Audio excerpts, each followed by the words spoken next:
Απόρρια, Γιάννη, έχεις καμιά απορία? Όχι, απόρρια. Απόρρια λοιπόν αυτής της κατάστασης που περιέγραψε ο συνάδελφος είναι σε ό,τι αφορά τη μουσική να μην ακούμε στη χώρα μας πράγματα που να περιέχουν το στοιχείο της καινοτομίας. Αναδρίχθησα, δηλαδή μόνος μου.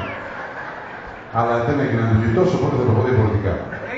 Είμαστε χέστες σε ό,τι αφορά τη μουσική και δεν επιτρέπουμε στους καλλιτέχνες να δοκιμάζονται κάτι διαφορετικό από το τους έχουμε συνηθίσει. Δηλαδή, γιατί να μην δικαιούται ο Βασίλης Τερλένικας, ας πούμε, να βγει και να τραγουδήσει σαν Σαββόπουλο. Που του μοιάζεις κιόλας.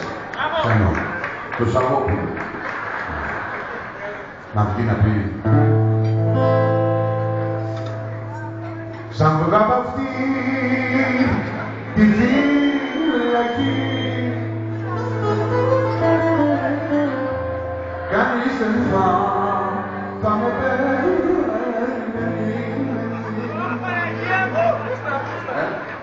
Τέλεια. Μόνο που μόλις βγει αυτός από την φυλακή να του πούνε σαν να μπέκα μέσα. Δεν έχει σημασία. Σημασία έχει ότι είναι ένα άκουσμα καινούριο και ένα στοιχείο καινοτόμο. Ναι, βέβαια, εγώ συμφωνώ. Και ευχαριστώ.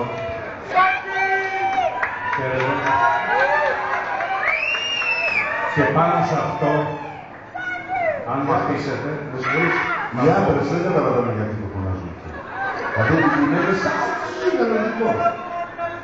Δηλαδή περνάς και στο μπούστι. Μπράβο σας. Μπράβο. Ποια είναι όλη την γάμα. Είναι γαμάτο. Πάνω σε αυτό λοιπόν που έλεγε στην Μητράκη, θα πω για να αποδείξω ότι έχει δίκιο ότι οι καλλιτέχνες δηλαδή πρέπει να δοκιμάζουν διαφορετικά είδη από αυτά που τους έχουν συνηθίσει. Πριν από 20 περίπου χρόνια, ο Βασίλης Παπακοσταντίνου πήγε στο Show Center, στο Λευτέρη Πανταζή. Λοιπόν, το ίδιο βράδυ συναντηθήκαμε σε ένα παράκι που σκηνάζαμε και τον είδα σκεπτικό. Μου λέει, έγινε μια πατάτα σήμερα. Μας πλησίασε ο Πανταζή στη διάρκεια του προγράμματος και μαζί με το μικρόφωνο, Βασιλάκη, εμείς κάποια στιγμή επιτέλους πρέπει να συνυπάρξουμε καλλιτεχνικά. Σε ένα δίσκο, σε μια συναυλία, σε μια παράσταση, να πω τραγούδια σου, να πεις δικά μου, να γίνει μια ομορφιά. Και εγώ λέω Βασίλης κούψα το κεφάλι μου συγκαταβατικά από γέννη και φοβάμαι ότι ο Πανταζής το έχει δέσει.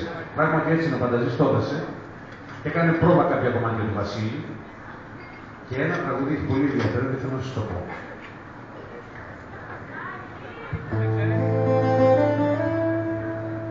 Του Βανθανάρη στο χακί, να μπει στην πρώτη γραμμή πάθος, να μπει στην πρώτη γραμμή και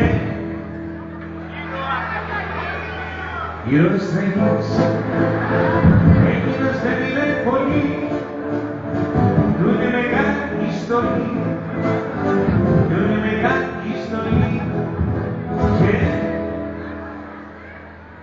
βάσαμε οι αρδίες μαζί, το εμβατήριο μου μαμάναρε, είναι φασιστικό και τρέπεται να κλαίει, είναι φασιστικό και τρέπεται να κλαίει, το εμβατήριο μου του μαμά να λέει.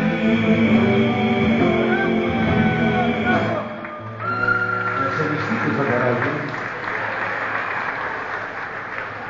Λέω στο Βασίλη, το σωστό και το δίκαιο βέβαια, είναι να πεις και εσύ κάποια τραγούδια του Φανταζή. Έτσι γίνεται όταν συνεργάζονται δύο καλλιτέχνες.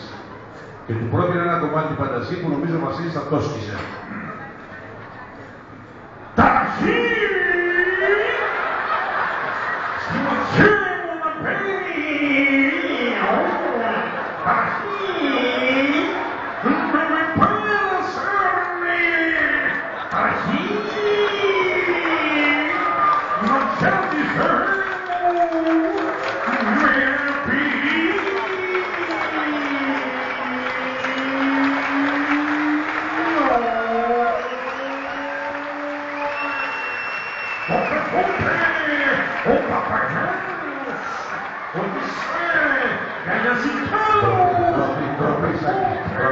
Εγώ ένα πράγμα θα πω. Όποιος κοροϊδεύει τα μούτρα του, κοροϊδεύει τον άλλον. Ανάποδα το περιστατικό. Το άλλο είναι ανάποδα. Τέλος πάντων, αυτό το περιστατικό που περιέγραψε ο Σάκης, παιδιά, είναι αληθές και σαν να μην έφτανε αυτό, διέρευσε με έναν περίεργο τρόπο που στις μέρες μας διαρρέουν τα πράγματα και έφτασε, παιδιά, στα αυτιά του Κώστα Χατζή. Σε παρακαλώ που έχει αυτιά ο Χατζής. Έλα σε παρακαλώ. Τι εννοείς τώρα, Έχουν ηγήθηκε αυτιά. Άσε το. τι έκανε αυτό. Τώρα αυτή η μαλακία, τα αστεία με τα αυτιά, πόσο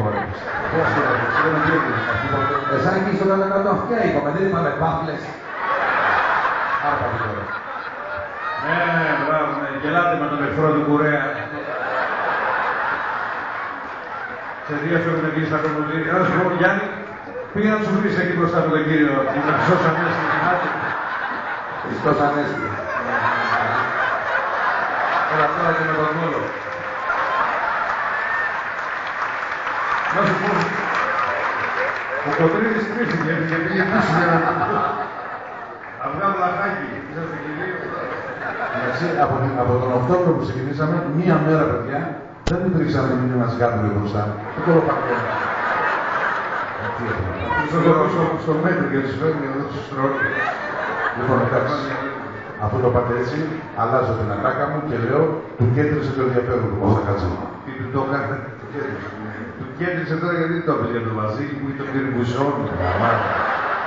Δεν μπορούμε να μιλήσουμε. Λοιπόν, παλιά θυμάμαι, του πετάγαμε τον Βασίλη μια ελιά και την πέραμε στον αέρα. Και έσπαγε και το κουκούτσι.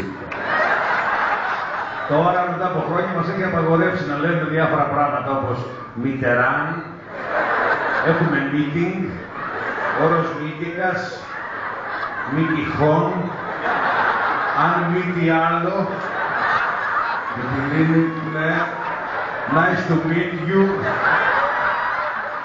me too.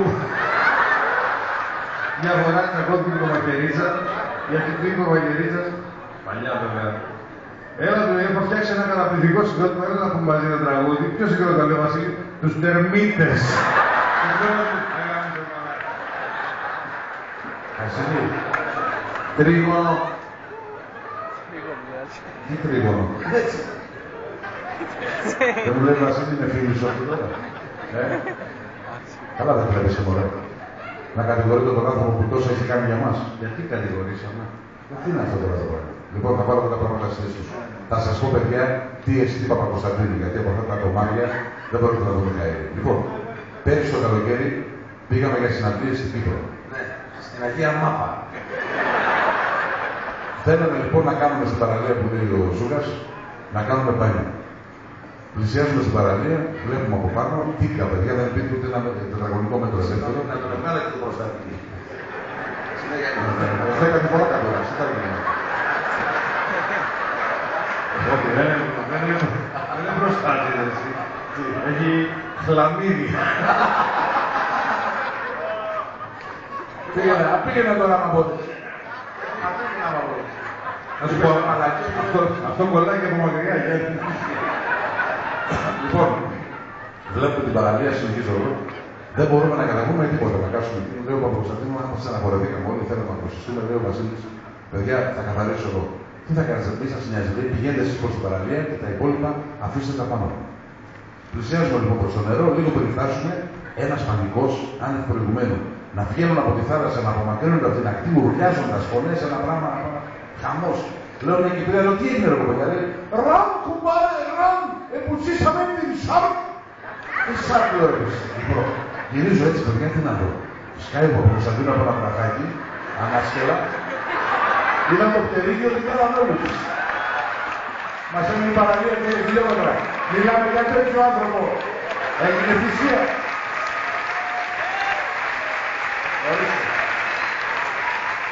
Δημήτρη, το ανάσκελα που είπες, στην Μύκονο το λένε νύκτιο. Ναι, σωστά, πού να ξέρετε εσείς από ανάσκελα στην Μύκονο, Χρήστολη, μονίμως προύμητα. Και εγώ από πάνω σου. Λοιπόν, του έκανε εντύπωση και Κώστα Χατζή.